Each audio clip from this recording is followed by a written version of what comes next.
اللہ الرحمن الرحیم۔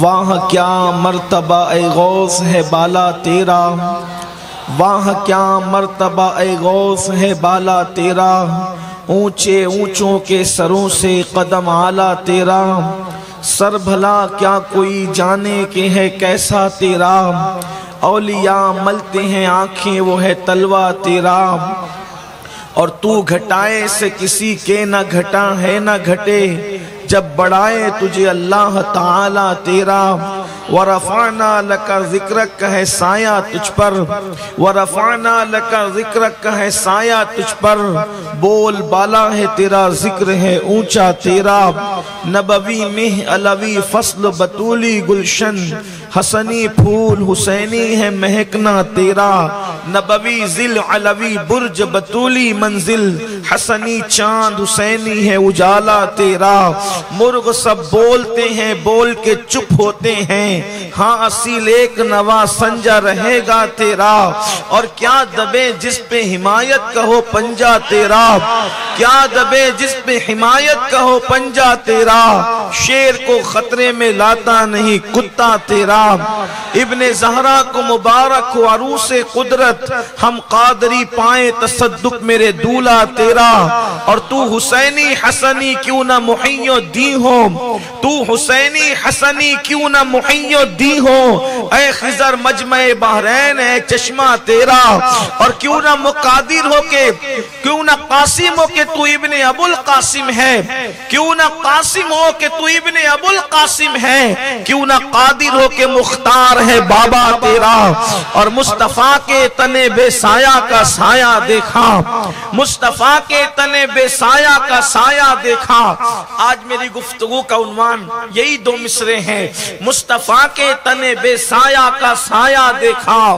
مصطفیٰ کے تنے بے سایہ کا سایہ دیکھا، جس نے دیکھا میری جاں جلوہ زیبا تیرا، جس نے دیکھا میری جاں جلوہ زیبا تیرا، اور مجھ کو رسوا بھی اگر کوئی کہے گا تو یوں ہی، مجھ کو رسوا بھی اگر کوئی کہے گا تو یوں ہی، ہاں وہی نہ وہ رضا بندے رسوا تیرا، اور ہے رضا یوں نہ بلک تو نہیں جید تو نہ ہو، جید سید ہر دہر ہے مولا تیرا، فخر آقا میں رضا اور بھی ایک نظم رفیعی چل لکھا لائیں ثنا خانوں میں چہرہ تیرا۔ آج کی یہ محفل دو خوبصورت عنوانوں پر انعقاد پذیر ہے، ایک عنوان تو مجھے آپ نے قطب الاقطاب غوث الاغواث شیخ الشیوخ ولی الاولیاء خاتم الولایت محمدیہ حضرت پیران پیر پیر دستگیر محبوب سبحانی قطب ربانی غیاث الکونین غوث الثقلین سیدنا شیخ عبد القادر جیلانی سرکار غوث پاک رضی اللہ تبارک و تعالی عنہ کی شان، اور دوسرا انہی کی اولاد میں سے ایک گلے سرسب شہزادہ مخدوم سمنا نور العین سرکار نور العین کا نور، ان کی آنکھوں کا سرور، حضرت سیدی و سندی حضور سرکار کلام سید مختار اشرفی الجیلانی رحمت اللہ تعالی علیہ، ان کی بارگاہ میں خراج عقیدت پیش کرنے کا مجھے حکم ہے، اور آپ جانتے ہیں کہ ہر دو عنوان اپنے اندر بڑی وسعت رکھتے ہیں انشاءاللہ تعالی، لیکن جو وقت میرے پاس ہے مجھے دیا گیا ہے اس کے اندر کوشش کی جائے گی کہ ہر دونوں عنوان پر گفتگو کرنے کا شرف حاصل کیا جا سکے۔ میں نے دونوں عنوان کو ایک ہی آیہ کریمہ کے ضمن میں سمیٹنے کے لیے بڑی مشہور و معروف آیہ کریمہ کی تلاوت کی ہے، اور آپ کے سامنے میں نے امام اہل سنت کا جو کلام پڑھا اس کے دو مصرے کہ حضور غوثیت مآب سرکار شیخ عبد القادر جیلانی جو ہم سب قادریوں کے پیر حضور غوث اعظم ہے، ان کی شان، ان کی عظمت عظمت، ان کی بزرگی اور ان کا مقام اور مرتبہ بیان کرنے کے لیے تلاوت کی گئی ہے۔ اللہ پاک ارشاد فرماتا ہے، محبوب آپ فرما دیں کہ اگر تم اللہ کو دوست رکھتے ہو، محبوب رکھتے ہو، تو میری اتباع کرو، میری پیروی کرو۔ جو میری پیروی کرے گا تو اللہ تمہیں بھی اپنا محبوب بنا لے گا۔ پیروی کرنے والوں کو، حضور کا اتباع کرنے والوں کو اللہ بھی اپنا محبوب بنا لے گا، اور اللہ جس کو محبوب بنا لیتا ہے پھر اللہ اس کے گناہوں کو ہی معاف فرما دے گا، اس کی مغفرت فرما دے گا۔ وَيَغْفِرْ لَكُمْ ذُنُوبَكُمْ وَاللَّهُ غَفُورٌ رَحِيمٌ، اللہ تمہیں بخش دے گا اور بے شک وہ بخشنے والا مہربان ہے۔ میرے پیارے آقا صلی اللہ علیہ وسلم کے پیارے دیوانوں، اولیاء کی کائنات میں سرکار غوثیت مآب رضی اللہ تعالیٰ عنہ کو وہ شان، وہ بزرگی، وہ عظمت حاصل ہے کہ اللہ نے وہ شان کسی ولی کو عطا نہیں فرمایا، کسی ولی کو وہ مقام نہ ملا۔ کائنات ولایت کے اندر جو مقام اللہ نے سرکار غوثیت مآب کو عطا فرمایا، اس لیے جو باتیں اپنی شان کے متعلق آپ نے فرمائی وہ کسی نے نہیں کہی اور نہ کوئی کہہ سکتا ہے، اس لیے کہ اللہ تبارک و تعالیٰ نے یہ آپ کو کہنے کا حکم فرمایا، رسول اللہ صلی اللہ علیہ وآلہ وسلم کی طرف سے یہ کہنے کا حکم دیا گیا۔ لیکن آئیے تھوڑی سی تمہید میں آپ کے سامنے غوثیت مآب کی شان بیان کرنے کے لیے پیش کروں۔ امام اہل سنت نے سرکار غوثیت مآب کو مصطفیٰ جان رحمت کے تنے بے سایہ کا سایہ کہا ہے، یعنی وہ ظل مصطفیٰ جان رحمت ہے۔ اللہ اکبر، اسی لیے غوث پاک خود فرماتے ہیں کہ میں نائب نبی ہوں، اللہ کے رسول صلی اللہ علیہ وآلہ وسلم کا نائب ہوں، اور سرکار غوثیت مآب رضی اللہ تعالیٰ عنہ فرماتے ہیں کہ اللہ نے مجھے ان کا نائب بنا کر کے بھیجا ہے۔ لیکن آئیے اب غوث اعظم کی اگر شان آپ کو سمجھنا ہے تو تھوڑی دیر آپ کو توجہ کرنی ہوگی، اس لیے کہ اہل بدعت شروع دن سے سرکار غوث پاک کے دشمن ہیں اور ان کو غوثیت مآب کی شان سمجھ میں نہیں آتی، اور وہ لوگ غوث پاک پر اعتراض کرتے ہی رہتے ہیں۔ لیکن آپ کو یہ سمجھنا ہے کہ غوثیت مآب کی شان ہے کیا؟ اللہ اکبر، دیکھو رسول اللہ سے بہت مناسبت سرکار غوث پاک کو ہے۔ برابری کی بات نہیں کر رہا ہوں، مناسبت کی بات کر رہا ہوں۔ آپ برابری اور مناسبت میں فرق سمجھتے ہیں۔ اللہ اکبر، حضور کے برابر تو کوئی نبی بھی نہیں ہو سکتا، چاہے جائے کہ کوئی ولی ہو۔ اللہ اکبر، تو حضور علیہ السلام سے ان کو مناسبت ہے، کیونکہ غوث پاک فنا فی الرسول تھے، اپنے نانا کی ذات میں فنا تھے، اور اس قدر فنا تھے کہ اللہ اکبر، حضور سیدنا مخدوم اشرف جہانگیر سمنانی رضی اللہ تعالیٰ عنہ کا قول ہے کہ سرکار غوث پاک کے بدن پر مکھی نہیں بیٹھتی تھی، غوث اعظم کے بدن پہ مکھی نہیں بیٹھی، اور آپ کے جسم سے مشک کی خوشبو آتی تھی۔ اور فضلات کے حوالے سے جو رسول اللہ کی حدیث میں حضور کے لیے پڑھتے ہیں وہ سرکار غوثیت مآب کے لیے دیکھنے والوں نے دیکھا تو آپ کے شہزادے حضرت سیدنا عبدالجبار قادری الگیلانی نے عرض کیا، بابا جان جو حدیث میں ہم رسول اللہ کے لیے پڑھتے ہیں کہ بدن پہ مکھی کا نہ بیٹھنا، اسی طریقے سے مشک کی خوشبو جسم سے آنا، اسی طریقے سے فضلات کے حوالے سے، تو سرکار غوث پاک نے فرمایا عبدالجبار عبدالقادر کبھی تھا اب عبدالقادر نہیں ہے، جو کچھ دیکھ رہے ہو محمد مصطفیٰ کا جلوہ دیکھ رہے ہیں۔ سبحان اللہ، سبحان اللہ۔ یہ غوث پاک نے اپنی شان خود بیان فرمایا۔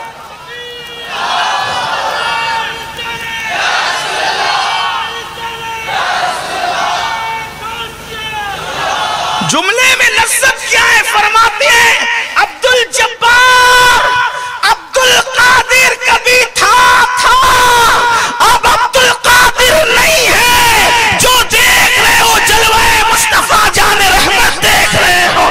بریلی سے اسی لیے آواز آئی، مصطفیٰ کے تنے بے سایہ کا سایہ دیکھا، مصطفیٰ کے تنے بے سایہ کا سایہ دیکھا، جس نے دیکھا میری جان جلوہ زیبا تیرا، سبحان اللہ، جس نے دیکھا میری جان جلوہ زیبا تیرا۔ تیرا، تو ان کو بڑی مناسبت ہے۔ میں چند مناسبتیں پڑھتا ہوں اور اپنے قادریوں کی توجہ چاہتا ہوں۔ یاد رکھنا، قادری صرف وہ نہیں ہے جو غوث پاک کے سلسلے مرید ہے، ویسے تو ہر سلسلہ انہی کا سلسلہ ہے۔ میرے امام کہتے ہیں مزرع چشت و بخارا وہ عراق و اجمیر، مزرع چشت و بخارا وہ عراق و اجمیر، کون سی کشت پہ برسا نہیں جھالا تیرا۔ سارے سلسلے انہی کے ہیں، لیکن پہچان کے لیے کچھ باتیں ہوتی ہیں، لیکن یاد رکھے قادری ہم سنیوں کی نظر میں وہ ہے۔ غوث پاک کہتے ہیں جو جو مجھ سے محبت کرتا ہے وہ میرا ہی مرید ہے۔ اب قادریوں کی توجہ، جس کی ٹھوکروں سے مردے زندہ ہوتے ہیں، اس کے ذکر سے محفل کیوں نہ زندہ ہو جائے۔ سرکار غوث اعظم کے سلسلے کی بات اور سن لے، حضور غوث پاک فرماتے قیامت تک میرے سلسلے میں جو مرید ہوگا وہ کبھی بدبخت نہیں ہو سکتا، اور میرے مرید کو توبہ کے بغیر موت نہیں آ سکتی۔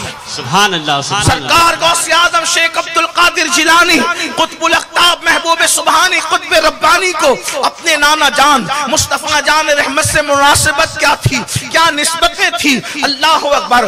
جو شان آپ بحیثیت معجزہ مصطفیٰ جان رحمت کی زندگی میں دیکھیں گے، اللہ اکبر، ان کی عطا سے، ان کے کرم سے، ان کی عطا سے، ان کی خیرات سے، اللہ اکبر، غوثیت ماب جو فنا فی رسول ہیں، اللہ اکبر، مصطفیٰ جان رحمت کے قدم پر ان کا قدم ہے، اللہ اکبر۔ ان کی زندگی کے اندر وہ چیزیں آپ کو عکس کے طور پر نظر آئے گی، سائے کے طور پہ نظر آئے گی۔ دیکھیے جیسے مثال کے طور پہ بہت سارے اللہ اکبر اولیاء کرام ایسے ہیں، بہت سارے اولیاء ایسے ہیں کہ جن لوگوں نے ابتدائی زندگی کہیں اور گزاری، ابتدائی زندگی کہیں اور گزاری، لیکن اس کے بعد پھر توبہ کی، زندگی بدلی، زندگی میں انقلاب آیا، اور پھر اس کے بعد توبہ کر کے اللہ کے راستے پر چلے۔ جیسے مثال کے طور پہ حضرت سیدنا بشر حافی، بشر حافی پہلے میخانے میں رہتے تھے، آپ شراب پیتے تھے، لیکن پھر اللہ نے کرم کیا، انہوں نے توبہ کی، اور توبہ کر کے پھر وہ ولی بن گئے۔ حضرت فضیل بن عیاض اللہ اکبر پہلے جنگل لوٹتے تھے، جنگلوں کے اندر ڈکیتی کرتے تھے، اس کے بعد توبہ کی اور زندگی بدلی۔ حضرت مالک بن دینار رضی اللہ تبارک و تعالیٰ عنہ، صاحب کشف المحجوب، داتا صاحب لکھتے ہیں ان کی زندگی پہلے کچھ اور تھی، اللہ اکبر، پھر اس کے بعد وہ جو زندگی تھی میں اس کا ذکر نہیں کرتا، اس کے لیے تفصیل چاہیے، لیکن پھر انہوں نے توبہ کی اور توبہ کر کے بدلے، پھر زندگی بدلی۔ اسی طریقے سے اللہ اکبر بے شمار اولیاء کرام ہے، زندگی پہلے کچھ اور تھی، بعد میں زندگی تبدیل ہوئی، لیکن وہ سارے ولی ہیں، سب شان والے ہیں۔ جو ولی ہو گیا شان والا ہو گیا۔ پچھلی زندگی جو انہوں نے جو کچھ کیا، اللہ اکبر، ولایت سے پہلے وہ سب معاف ہو گیا۔ وَيَغْفِرْ لَكُمْ ذُنُوبَكُمْ، اللہ فرما چکا، وَيَغْفِرْ لَكُمْ ذُنُوبَكُمْ، جس کو محبوب بناتے ہیں اس کی مغفرت بھی کر دیتے ہیں، اس کے گناہ بھی معاف کر دیتے ہیں، اور اللہ بخشنے والا مہربان ہے۔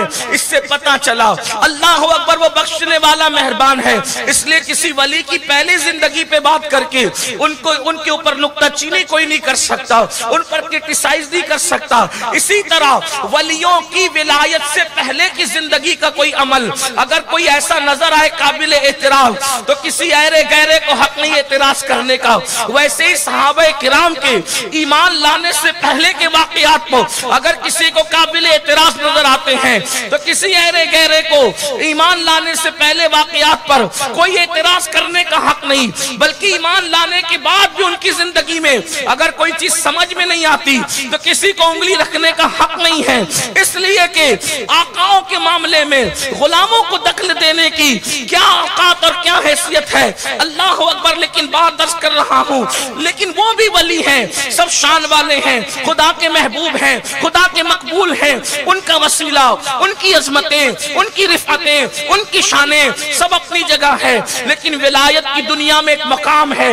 کچھ ولی ایسے ہوتے ہیں جن کو خدا نے اپنے کرم سے پیدائشی ولی بنایا، اس کو ہم اپنی زبان میں، عوام کی زبان میں بھی اور عرف کی زبان میں بھی مادرزاد ولی کہتے ہیں، یعنی ماں پیٹ سے ولی۔ اور جو اولیاء ماں پیٹ سے ہوتے ہیں ان کی زندگی بھی شان والی ہے، لیکن وہ جو توبہ کر کے پلٹے ہیں ان میں اور ان میں ہم ایک دوسرے کی کوئی فضیلت اس وقت تک ایک دوسرے کو نہیں بیان کر سکتے جب تک کہ بزرگوں نے بیان نہ کی ہو۔ اپنی اٹکل سے ہم کسی کو افضل اور مفضول اولیاء میں بیان نہیں کر سکتے، لیکن سننا غور سے سننا۔ مگر بات تو اتنی ہے نا کہ بعض ایسے خوش نصیب اولیاء ہیں جو ماں کے پیٹ سے ولی ہیں، جیسے خود حضور سرکار غوث اعظم ماں پیٹ سے ولی ہیں، سرکار غریب نواز ماں کے شکم سے ولی ہے، صابر کلیری ماں کے شکم سے ولی ہے، محبوب الہی ماں کے شکم سے ولی ہے، قطب الاقطاب سرکار قطب الدین بختیار کاکی ماں کے شکم سے ولی ہے، فرید الدین گنج شکر ماں کے شکم سے ولی ہے، حضرت سیدنا مخدوم اشرف جہانگیر سمنانی ماں کے شکم سے ولی ہے۔ اور ایک بات میں آپ کو یہ بھی کہہ دوں کہ ہم نے اپنے بزرگوں سے سنا، حضور سرکار کلا رحمت اللہ علیہ کے بارے میں بھی بزرگوں نے یہی کہا کہ وہ مادرزاد ولی تھے، ماں کے شکم سے ولی۔ سبحان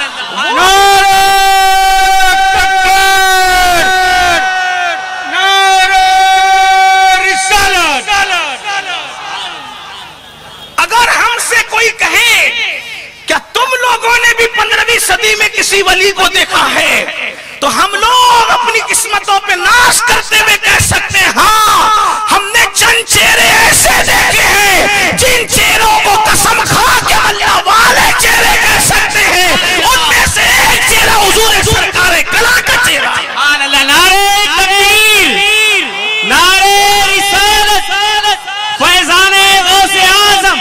سبحان اللہ۔ دوست اور دشمن جو دیکھتا دیکھتا ہی رہ جاتا، بلکہ لوگوں کو یہ بھی کہتے ہوئے سنا گیا جس قوم کے مختار کا یہ عالم ہے اس قوم کے مختار کائنات کے حسن کا عالم کیا ہے۔ بات یہ ہے الحمدللہ ہم تو کہتے ہیں کتابیں لوگ بعد میں دیکھیں اہل سنت کی، ہمارے پاس ایسے چہرے ماضی قریب میں رہے ہیں کہ ہم سے چہرے دکھا کر کے اپنے مسلک کی حقانیت کو ثابت کر سکتے۔ اللہ والے چہرے جس کو دوست و دشمن سب کے عرض یہ کر رہا تھا کہ کچھ ولی ایسے ہوتے جو مادرزاد ولی ہوتے ہیں، ان میں سے اور پھر خاص سرکار غوث اعظم کی شان مناسبت دیکھے نانا جان سے، ان کے نانا جان سے ان کی حضرت غوث پاک فرماتے ہیں، سننا دھیان سے سننا، غوث پاک فرماتے ہیں کہ میرے نانا جان محمد الرسول اللہ نے جہاں جہاں قدم رکھا، توجہ کریں، اس لیے کہ ولایت کی دنیا اگر آپ پڑھیں، کائنات ولایت اگر آپ پڑھیں، ایک ہے تصوف اور ولایت کی دنیا۔ پہلی بات تو لوگوں کو وہ پڑھ کر بھی سمجھ میں نہیں آتی، اس کے لیے بھی کچھ جو وہ ایک معیار چاہیے، صرف علم کا نہیں بلکہ روحانیت کا بھی معیار چاہیے، ہاں، ورنہ میرے امام تو غوث پاک کی شان کے لیے یہ کہتے ہیں کہ سکر کے جوش میں جو ہیں صورت والو، یہ شعر جو ہے وہ علماء کے مجمع میں پڑھنے کا ہے یا صوفیہ کے مجمع میں۔ امام اہل سنت جہاں عالم تھے وہیں عارف بھی تھے، اور وہ خود فنا فی الغوثیت تھے۔ وہ کہتے ہیں سکر کے جوش میں جو ہیں وہ تجھے کیا جانے، سکر کے جوش میں جو ہیں وہ تجھے کیا جانے۔ میں ہندوستان میں لوگوں کو یہی بتا رہا ہوں کہ یہ سکر کیا چیز ہے، یہ سکر کیا چیز ہے۔ سکر کہتے ہیں ولایت کی اس منزل پر پہنچ کر کے جب ولی جلووں میں گم ہوتا ہے تو اس کو اپنے آپ کا ہوش نہیں رہتا، ولی ہیں جلووں میں گم ہیں تو اپنے آپ کا ہوش نہیں ہے، تو میرے امام فرماتے ہیں سکر کے جوش میں جو ہیں وہ تجھے کیا جانے، خضر کے ہوش سے پوچھے کوئی رتبہ تیرا۔ ولی ہو کر بھی اگر شکر کی منزل میں ہے تو وہ غوث پاک کو کیا جانے، ولی ہو کر بھی کہہ رہے کہ وہ غوث پاک کو کیا جانے۔ جب ولی ہو کر بھی نہ جان سکے تو چھوکروں کا کام ہے غوث پاک کو بیان کرنا جاننا۔ اپنی کیا اوقات ہے، ہماری کیا حیثیت ہے، شکر کے جوش میں جو ہے وہ تجھے کیا جانے. اگر غوثیت ماپ کا مرتبہ پوچھتے تو کہتے خضر کے ہوش سے پوچھے کوئی رتبہ تیرا. غوث پاک کا مرتبہ پوچھنا ہے تو جاؤ حضرت سیدنا خضر علیہ السلام سے پوچھو, جب پتہ چلے گا. بتاؤں انہوں نے کیا بیان کیا, بتاؤں؟ اب سنو, حالانکہ ابھی میرا عنوان وہ نہیں ہے, میں بات وہ کر رہا تھا لیکن بیچ میں نکل آئی. ایک مرتبہ خضر علیہ السلام جنگل میں جا رہے تھے. توجہ کرنا, مختصر بیان, بہت لمبا واقعہ, اس کو اختصار سے بیان کروں گا, دھیان دینا. تو ولایت کی منزل ہے, ولی ہوتا ہے, پھر ولی کے اندر بھی مختلف درجات ہوتے ہیں, قطب, ابدال, فرد, قلندر, اوتاد, اغواس, یہ سب قسمیں ولایت کی. لیکن ولایت میں ایک قسم ہے فرد, جس کی جمع ہے افراد. یہ کسی کو دکھتے نہیں, یہ کسی سے ملتے نہیں ہیں. حضرت خضر علیہ السلام کہتے ہیں سارے ولی میری نظروں میں ہوتے ہیں. توجہ کرنا, کہتے ہیں سارے ولی میری نظروں میں ہوتے ہیں, لیکن یہ جو افراد لوگ ہیں یہ میری نظروں سے بھی غائب ہو جاتے ہیں, میری نظروں سے بھی غائب ہوتے ہیں. یہ لوگ کون ہیں؟ افراد. تو حضرت خضر علیہ السلام کہتے ہیں, اب معاذ اللہ یہاں پھر کہتا ہوں, تھوڑا تقریر کا مزہ بگڑتا ہے لیکن کیا کروں, دائیں بائیں والوں کو بھی خیال کرنا پڑتا ہے. جو اندھیرے میں بیٹھ کے ادھر ادھر چھپ رہے ہوتے ہیں, چھپ کر کے سن رہے ہوتے ہیں, ان کا بھی خیال کرنا ہوتا ہے. کلپیں کٹ کٹ کے جدھر ادھر جاتی ہے تو کٹی پٹی کلپوں کا بھی خیال کرنا ہوتا ہے. اس لیے مجھے تھوڑا سا جو ہے وہ تشریح ساتھ میں کرنی پڑتی. اس سے یہ نہیں کہ خضر علیہ السلام کا مرتبہ چھوٹا ہو گیا, نہیں, بڑوں کے ذریعے سے پھر جو دوسرے ان کے بعد ہوتے ان کا مرتبہ ظاہر کیا جاتا ہے.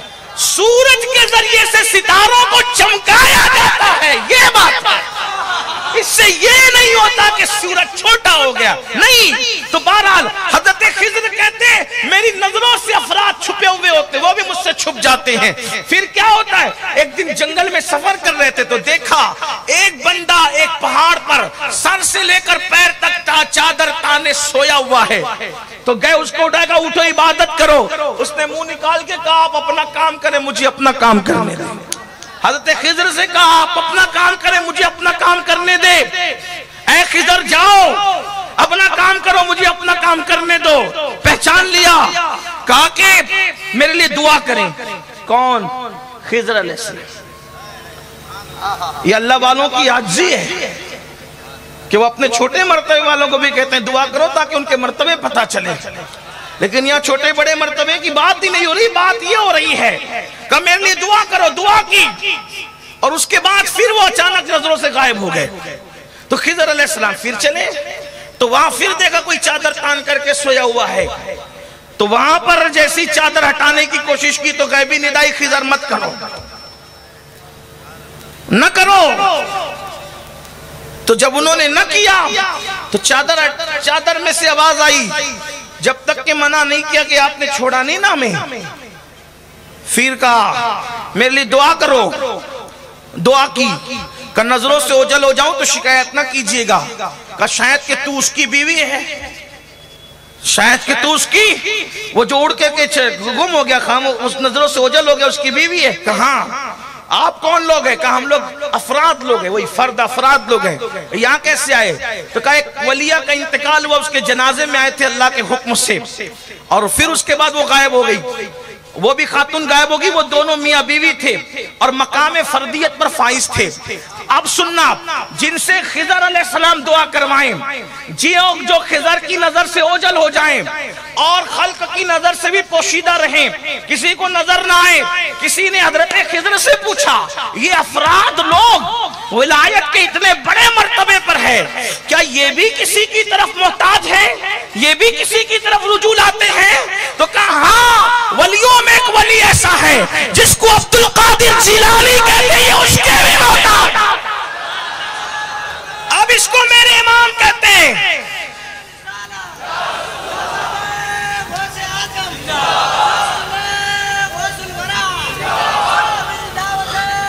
میرے مجلسوں میں میرے نام کا نعرہ مت لگایا کرو, میں 50 بار منع کر چکا ہوں, مجھے پسند نہیں ہے. آقاؤں کا ذکر ہو تو غلام کی حیثیت ہی نہیں، سمندر بیان ہو جائے تو قطرہ خود بخود شامل ہو جاتا ہے۔ بس اپنے آقاؤں کا ذکر کرو، میرے لیے اتنا کافی ہے۔ اور پھر میرے مرشد غوث پاک کے ڈنکے بجے تو پھر اس سے بڑھ کر میرے لیے کیا ہے؟ تو فرمایا یہ افراد لوگ بھی غوث پاک کے عبد القادر جیلانی کے محتاج ہیں۔ اب میرے مرشد امام اہل سنت اس کو کیا بیان کرتے ہیں؟ کہتے ہیں کوئی سالک ہے یا واصل ہے یا غوث، کوئی سالک ہے یا واصل ہے یا غوث۔ سالک مطلب ابھی وہ ولایت کی منزل پر رستے پہ چل رہا پہنچا نہیں، اور واصل اس کو کہتے ہیں جو مرتبے پر پہنچ گیا۔ امام کہتے ہیں کوئی سائل ہے یا واصل ہے یا غوث، وہ کچھ بھی ہو تیرا سائل ہے یا غوث، کچھ بھی ہو جائے وہ آپ کے در کا بھکاری ہی رہنا ہے اس نے۔ کس نے؟ یہ غوث پاک کی شان، یہ غوث پاک کی شان ہے۔ تو عرض یہ کر رہا تھا کسی کو ولایت ابراہیمی ملی، کوئی ابراہیم علیہ السلام کے قدم پہ قدم رکھتا ہے، اس کی ولایت ابراہیمی ہے۔ کوئی موسیٰ علیہ السلام کے قدم پہ قدم رکھتا ہے، اس کی ولایت موسوی ہے۔ کوئی حضرت عیسیٰ علیہ السلام کے قدم پہ قدم رکھتا ہے، اس کی ولایت عیسوی ہے۔ لیکن اللہ غوث پاک فرماتے ہیں کسی کی ولایت ابراہیمی ہے، کسی کی ولایت موسوی ہے، کسی کی ولایت عیسوی ہے۔ لیکن جس عبد القادر کا ذکر سننے آئے ہو، فرماتے ہیں میں ولایت محمدی پر آیا ہوں، میں اپنے محمد الرسول اللہ نانا جان کے قدم پر قدم رکھا ہوں۔ اور فرماتے ہیں کیا فرماتے ہیں؟ جہاں جہاں نبی نے قدم رکھا وہاں ان کے پیچھے پیچھے میں نے قدم رکھا۔ بس ایک منزل آ گئی، وہ منزل کیا ہے؟ بجز مقام نبوت کے میری رسائی نہ ہو سکی، اس لیے کہ وہ مقام نبوت تک کسی کی رسائی نہیں ہے۔ جہاں جہاں حضور نے قدم رکھا میں نے ہر جگہ قدم رکھا، مگر نبوت پر میرا قدم نہیں۔ اسی کو حضرت عاصی غازی پوری نے کہا، ذمہ دار عاصی غازی پوری ہے، وہ کہتے ہیں۔ اور عاصی غازی پوری کو جا کے پڑھنا کتنے بڑے ولی ہیں ماضی قریب کے، کہتے پوچھتے کیا ہو شہ جیلا کے فضائل عاصی، پوچھتے کیا ہو شہ جیلا کے فضائل عاصی، ہر فضیلت کے وہ جامع ہے نبوت کے سیاہ۔ یہ عاصی غازی پوری کا عقیدہ۔ میری حیثیت تو صرف ناقل کی ہے، میں کوئی محقق تھوڑی ہوں۔ میں آپ کے سامنے یہ غوث پاک کے بارے میں حضرت عاصی غازی پوری فرما رہے ہیں۔ اس کو اس شعر کو علامہ ارشد القادری نے اپنی کتاب میں لکھا، ہمارے علماء نے اپنی کتاب میں لکھا، علامہ فیض احمد اویسی نے اس شعر کو اپنی کتاب میں لکھا۔ مطلب یہ ہے کہ جس طریقے سے اعلیٰ حضرت نے یہ بات بیان کی، انہوں نے بھی یہ بات کہی دوسرے انداز۔ الوہیت ہی ایک احمد نے نہ پائی، الوہیت ہی ایک احمد نے نہ پائی، نبوت ہی سے تو عاطل ہے یا غوث، ہزاروں تابعی سے تو فضوتر، یہ طبقہ مجملاً فاضل ہے یا غوث۔ اور کہتے ہیں وہ کیا جانے گا فضل مرتضیٰ کو، وہ کیا جانے گا فضل مرتضیٰ کو، جو تیرے فضل سے جاہل ہے یا غوث۔ غوثیت ماں کی شان تو کہتے ہیں جہاں جہاں انہوں نے قدم رکھا میں نے، لیکن نبوت پر میرا قدم، وہ منزل ایسی ہے۔ تو فرماتے تو یہ ولایت محمدی پر تھے غوث پاک۔ اب دیکھنا نسبت کیا، نمبر ایک، اب بیان چونکہ سمیٹنا بھی ہوگا، دوسرے عنوان کی طرف بھی جانا ہوگا۔ نمبر ایک، میرے نبی کی آمد سے پہلے ہر نبی حضور کی آمد کے ڈنکے بجا رہے تھے، وہ آنے والے ہیں، وہ آنے والے ہیں، وہ آنے والے ہیں، وہ آنے والے۔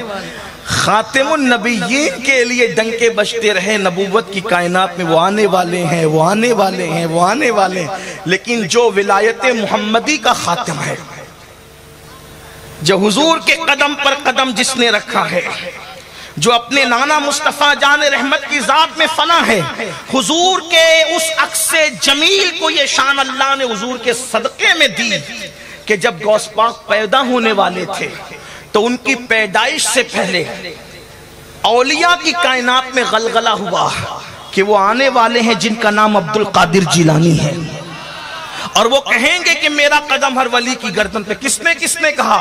امام حسن بصری نے کہا، سید الطائفہ جنید بغدادی نے کہا، امام البطاحی نے کہا، اللہ اکبر، حضرت امام جعفر صادق نے کہا، حضرت امام حسن عسکری نے تو اپنا مسلح دیا کہ عبد القادر جیلانی کو میرا جبہ اور میرا مسلح پہنچا دینا۔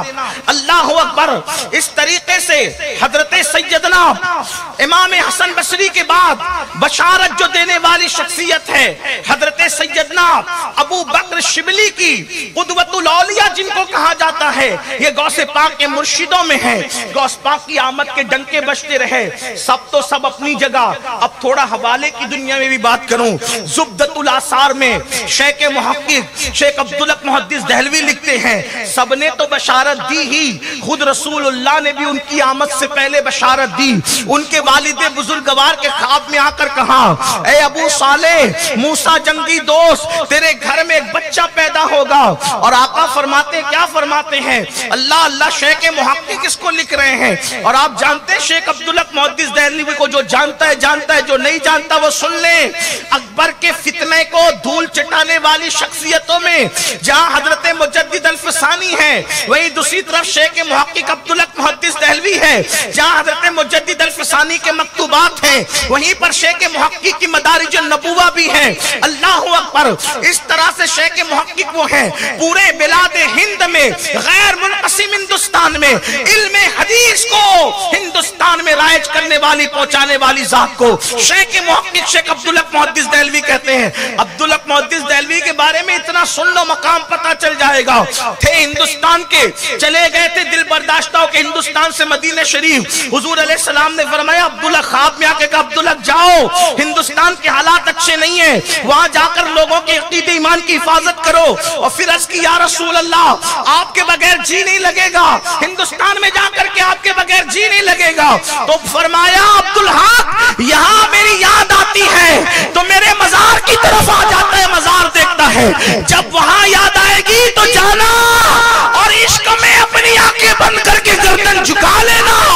یہاں مزار دیکھتا ہے، وہاں میرا جلوہ دیکھا کرے۔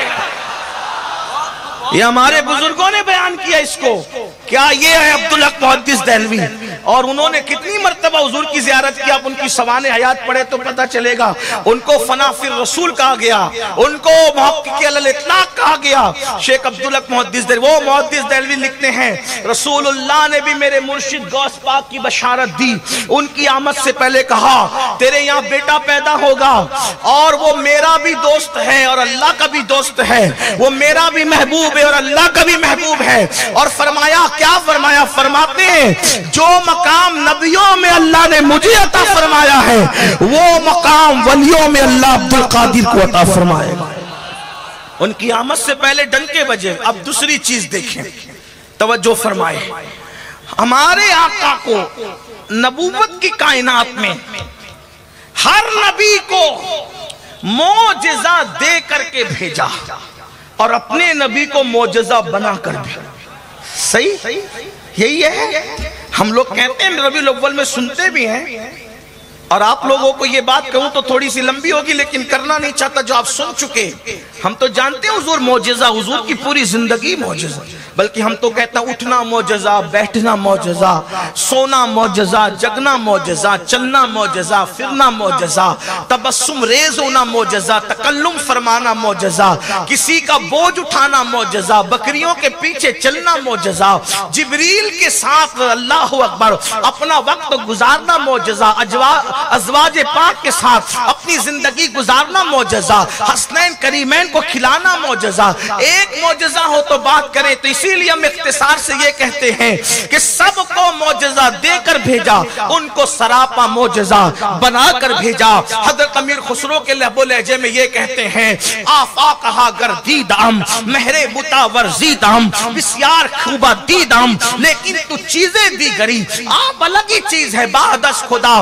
بزرگ گفتگوی قصہ مختصر یہاں تک کہتے ہیں ان کا سراپا معجزہ، ان کی ادائیں معجزہ، ان کی زندگی معجزہ، ان کا وصال فرمانا بھی معجزہ۔ اللہ اکبر۔ میرے آقا علیہ السلام کی شان یہ ہے، تو جیسے کائنات نبوت میں ہر نبی کو معجزہ دے کر بھیجا اور ان کو معجزہ بنا کر بھیجا، تو چونکہ غوث پاک فنا فی رسول تھے اور اپنے نانا کے قدم پہ قدم رکھے ہوئے تھے اور سایہ مصطفیٰ تھے، تو ہر ولی کو کچھ نہ کچھ کرامت دی گئی، اور وہ بھی چھپانے کا حکم ہے۔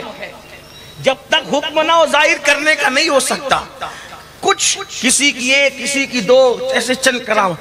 غوث پاک کی شان یہ ہے، ان کے خلفاء، ان کے مریدین، ان کے شاگرد، ان کے دیکھنے والے کہتے ہیں کہ غوث اعظم کی شان یہ تھی کہ وہ کروٹ لیتے تھے تو بھی کرامت کا ظہور ہوتا تھا، وہ کروٹ بدلتے تھے تو کرامت کا ظہور ہوتا تھا۔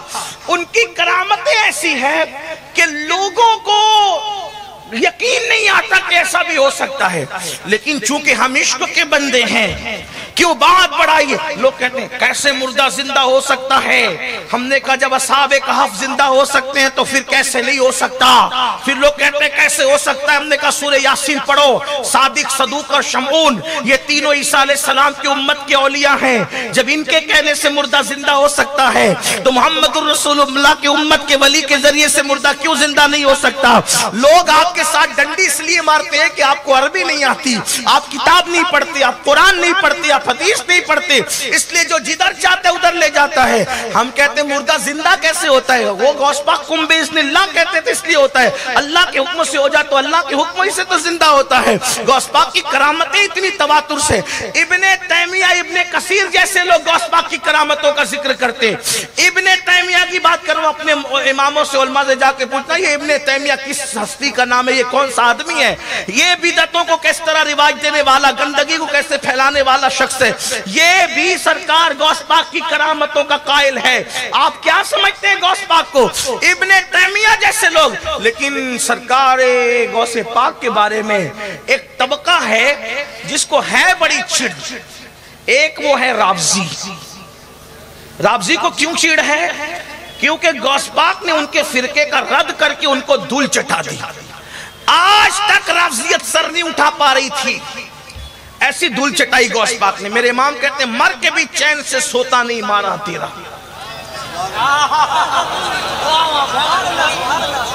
اس فرقے کو جس دن سے مرشد غوث پاک نے دبایا، ہر دور میں دبے رہے۔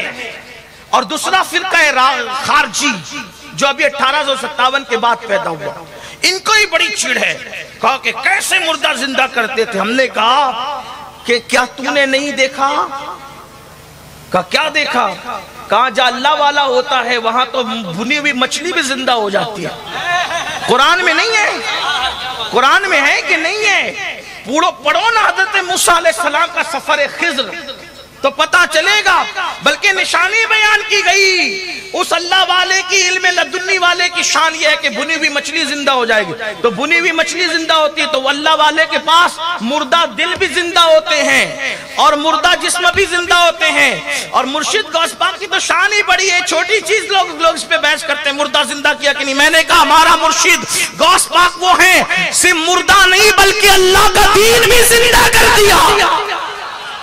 مردہ زندہ کرنے سے بڑی چیز ہے اللہ کا دین زندہ کیا، اللہ کے دین کو زندگی دی، اسی لیے ان کا نام محی الدین بھی، ان کو محی الدین بھی کہتے ہیں۔ تو بات نکل چلی، دور نکل گئی، عرض یہ کر رہا تھا سرکار غوثیت ماب شیخ عبدالقادر جیلانی رضی اللہ تبارک و تعالیٰ عنہ کی شان کیا ہے؟ کرامت آپ کی تواتر سے بیان ہوئی ہے، مگر دو فرقے ایسے خارجی 1857 کے بعد ہمارے ملک میں آئے، اور رافضی تو پہلے ہی سے تھے، بادشاہوں نے ان کو پروان چڑھایا۔ اب امام ان کے بارے میں کہتے ہیں وہابی رافضی کی کور بندی کہ ہندو تک تیرا قائل ہے یا غوث، یا غوث پاک آپ کی کرامتیں تو ہندوؤں نے بھی دیکھی اور مانا۔ شاید حضرت تشریف لائے، حضرت آ رہے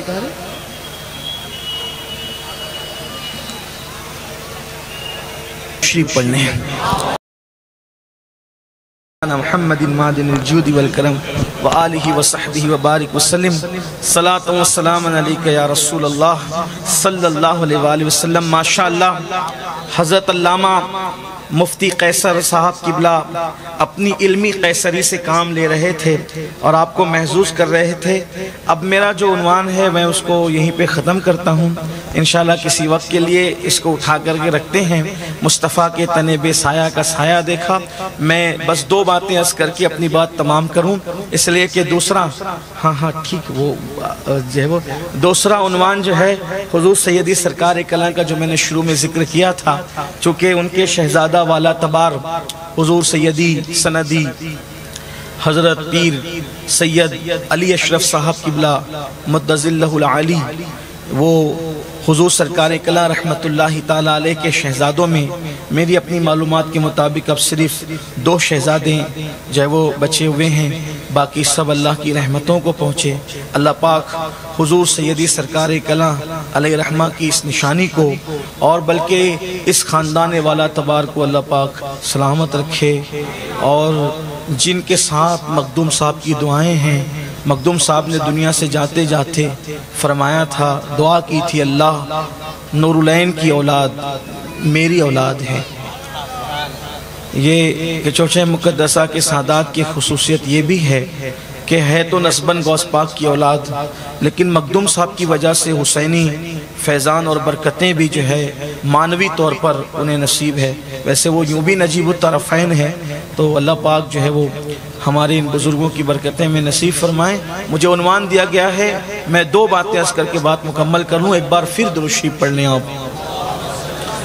رب صلی وسلم دائما ابدا علی حبیبک خیر الخلق کلہم۔ ابھی آپ مفتی صاحب قبلہ سے سن رہے تھے غوث پاک کی اولاد کے بارے میں اور شہزادوں کے بارے میں، اعلیٰ نسب جو وہ شہزادوں کے بارے میں۔ میں ایک بات عرض کرتا ہوں، عنوان وہیں چھوڑ دیتے ہیں اور پھر کسی وقت کے لیے اٹھا رکھتے ہیں، لیکن غوث پاک کی شان، ان کی اولادوں کی شان، ظاہر سی بات ہے کچھ دیکھ کر سمجھ میں آتی ہے، کچھ سن کر سمجھ میں آتی ہے۔ غوث پاک کی اولادوں کی شان کیا ہو سکتی ہے، اس بارے میں مجھے ایک بات یاد آئی، اس پہ بات تمام ہوتی ہے۔ حضور سرکار غوثیت مآب رضی اللہ تعالیٰ کا دربار تو دربار تھا، ایسے مرشد، ابھی مفتی صاحب نے یہ بھی فرمایا کہ خانقاہوں کے ساتھ مدرسے بھی ہوتے ہیں، غوث پاک ایسے خانقاہی تھے، ہر سال آپ کے دارالعلوم سے 3000 عالم اور فاضل فارغ ہوتے تھے۔ 3000، جب فارغین کی تعداد یہ ہوتی ہے تو پڑھنے والوں کی تعداد کیا ہوتی ہے؟ اور لوگ سمجھتے ہیں کہ صوفیہ اور تصوف کمروں میں چھپ کر بیٹھنے کا نام ہے۔ غوث پاک نے اس تصوف کی یاد دہانی کرائی جس کے بارے میں اقبال کہتے ہیں، نکل کر خانقاہوں سے ادا کر رسم شبیری۔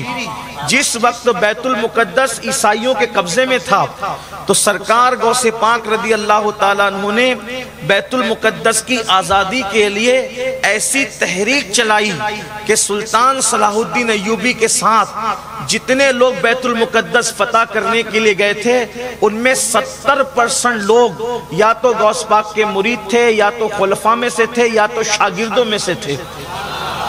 اور خود سلطان صلاح الدین ایوبی بھی ڈبل قادری ہیں، اس اعتبار سے وہ قادری ہیں کہ وہ 10 سال کی عمر میں بچپنے میں غوث پاک کے مرید ہوئے تھے، اور جب جوان ہو گئے تو سرکار غوث پاک کے شہزادے کے ہاتھ پر بھی انہوں نے از سر نو تجدید بیعت فرمائی۔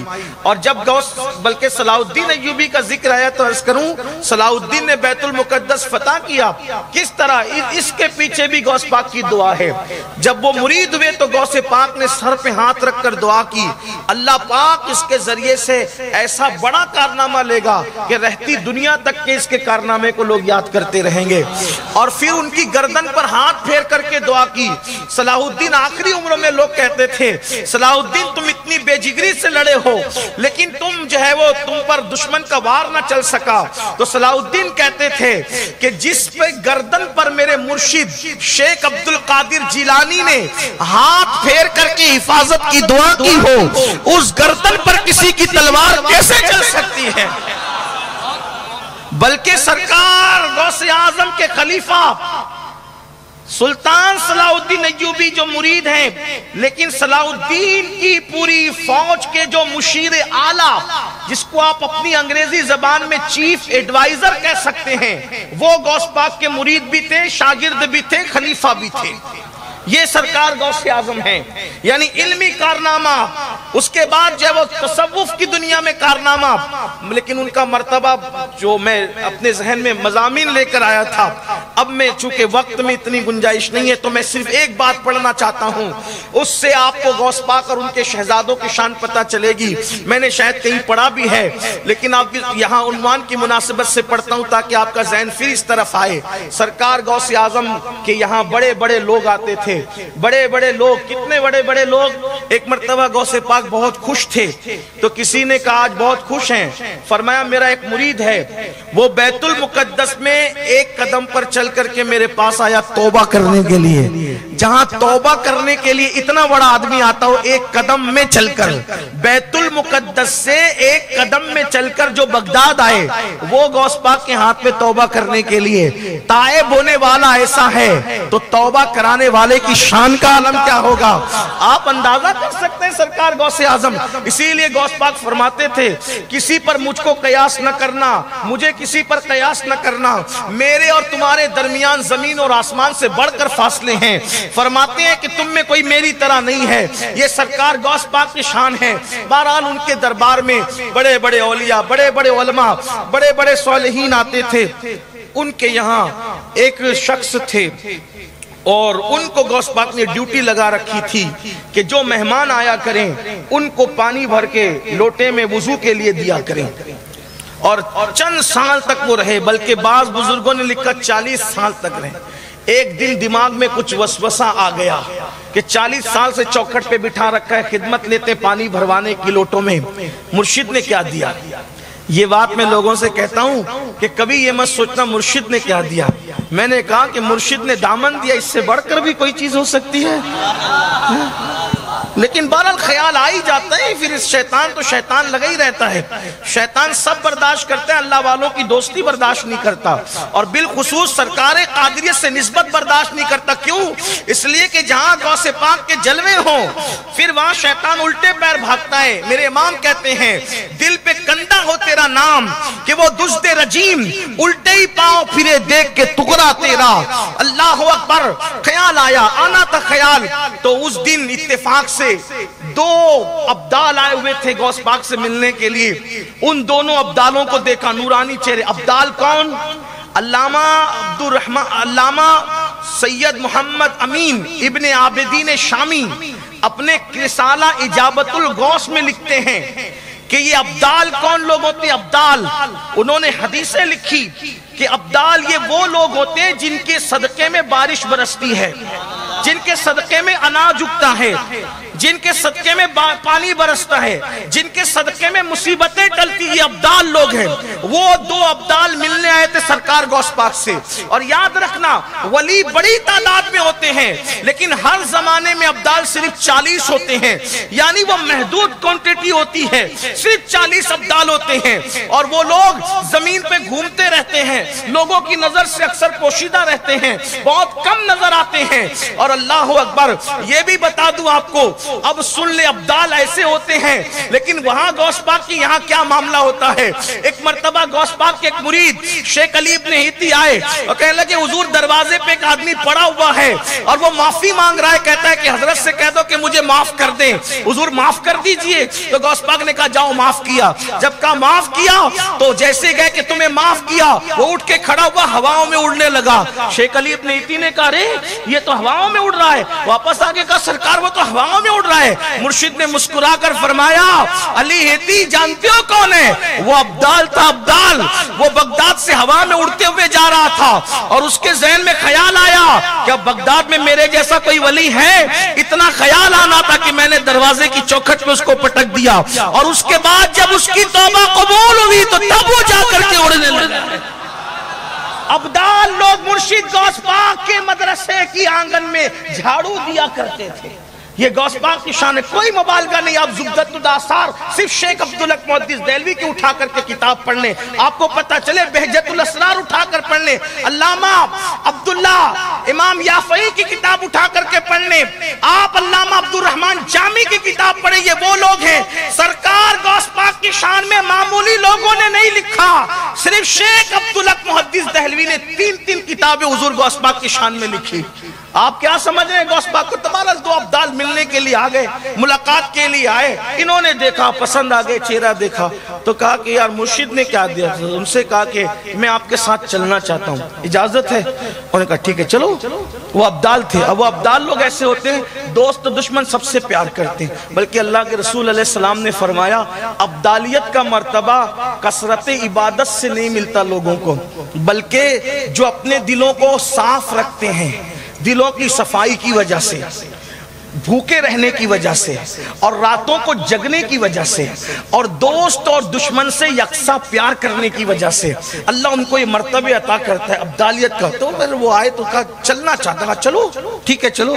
اب چلے وہاں، اب غوث پاک کے یہاں قادری دسترخوان ایک سے ایک نعمتیں کھاتے تھے، جب چل پڑے مرشد سے اجازت لیے بغیر تو رستے میں بھوک لگی، کہا مجھے بھوک لگی ہے، کہا ہم لوگ ایسے بار بار کھانے والے لوگ نہیں ہیں، 24 گھنٹے میں ایک ہی بار کھاتے ہیں، ٹھیک اگر جانا تو واپس جاؤ۔ اب تو مرشد کی چوکٹ سے نکل گئے تھے، واپس جائیں کیسے، کس منہ سے جائیں؟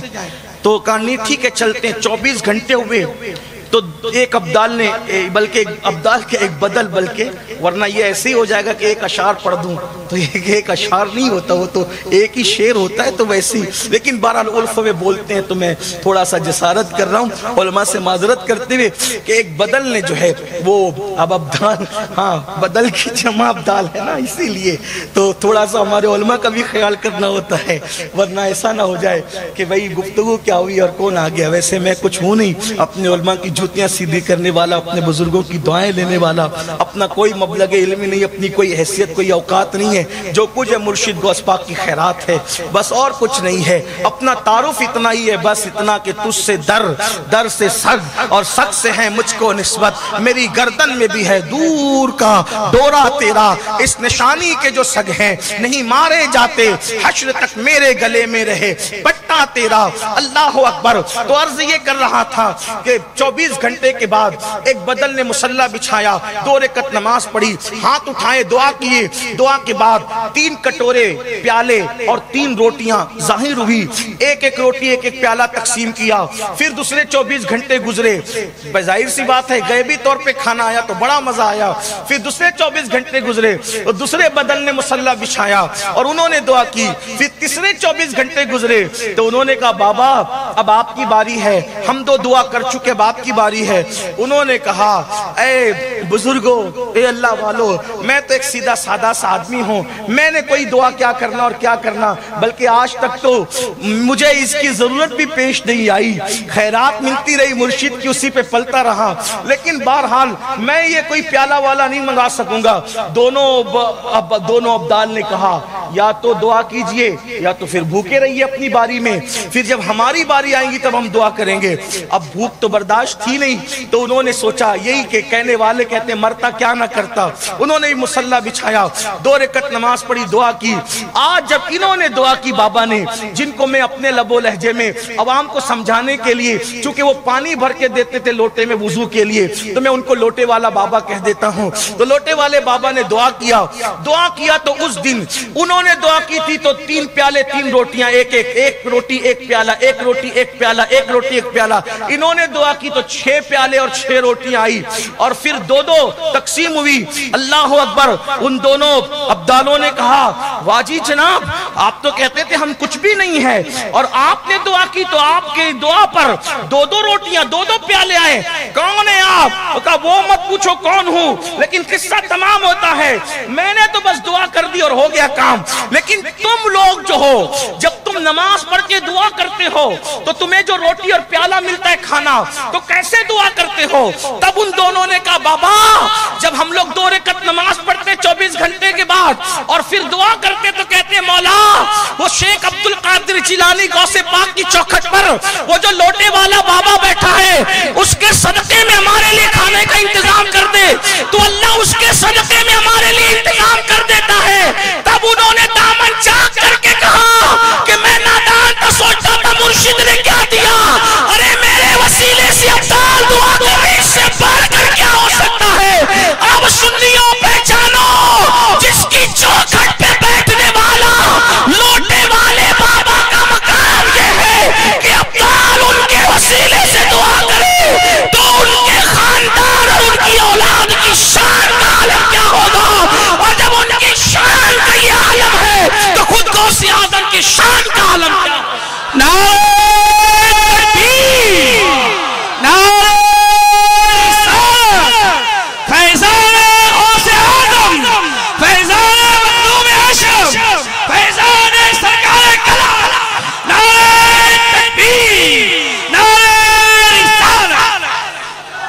اسی شان والے خاندان میں حضور سرکار کلا رحمت اللہ تعالی علیہ کی ذات ہے جن کا چہرہ دیکھ کر خدا یاد آتا.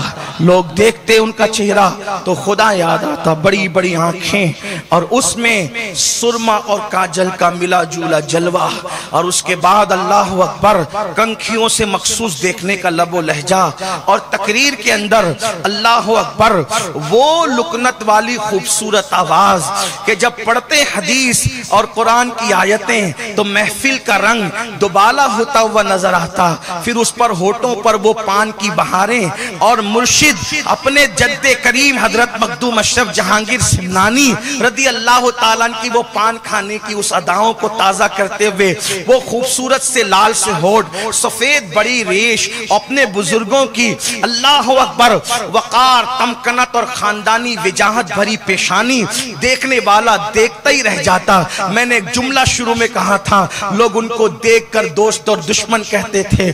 جس قوم کے مختار کا یہ عالم ہے اس قوم کے مختار کائنات کا عالم کیا ہوگا.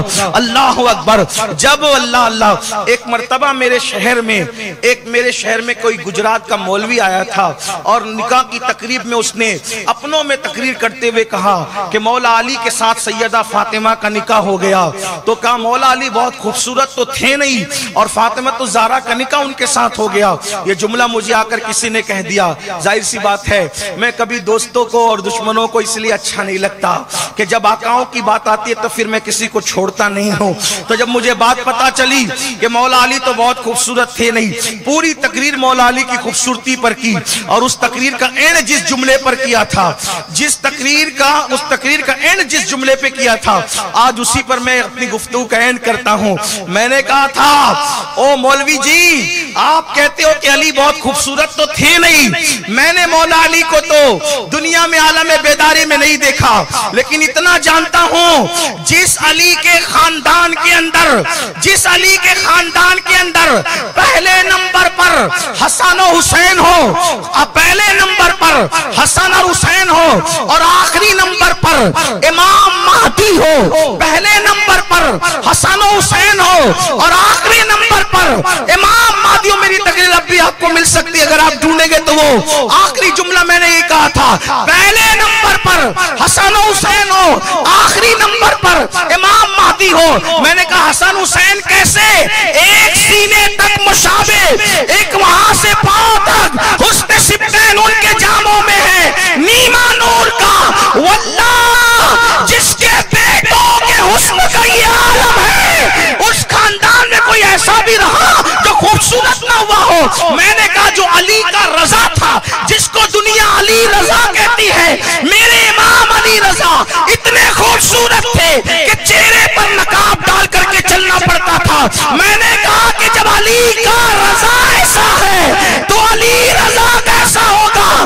پھر میں نے کہا اگر دیکھ سکتا ہے تو دیکھ کتابوں میں شیخ عبد القادر جیلانی کو وہ کتنے خوبصورت تھے, معین الدین اجمیری کو وہ کتنے خوبصورت تھے, بندہ نواز کو کتنے خوبصورت تھے, مخدوم اشرف جہانگیر سمنانی کو ان کی خوبصورتی تو کتابوں میں لکھا ہے. خوبصورتی کی وجہ سے داڑھی بھی سرخ نظر آتی تھی, اتنے خوبصورت تھے. اللہ اکبر. میں نے کہا ان کا حسن دیکھ سکتا ہے علی کا تو دیکھ, اللہ اکبر, دیکھ لے سرکار محبوب الہی کو, دیکھ لے قطب الدین بختیار کاکی کو, دیکھ لے شاہ برکت اللہ کو, دیکھ لے وارث دیوا کو, دیکھ لے مدار پاک کو. اور میں نے کہا مہدی کو بھی تو نہیں دیکھ سکتا اور ان کو بھی نہیں دیکھ سکتا. تو میں نے کہا تھا موجودہ سیدوں میں صرف مختار اشرف جیلانی کو دیکھ لے, جب بیٹے کا یہ عالم ہے تو ان کے بابا علی کے مرتضیٰ کے حسن کا عالم. نعرہ تکبیر. امام اہل سنت نے یوں کہا تیری نسل پاک میں ہے بچہ بچہ نور کا, تو ہے عین نور, تیرا سب گھرانہ نور.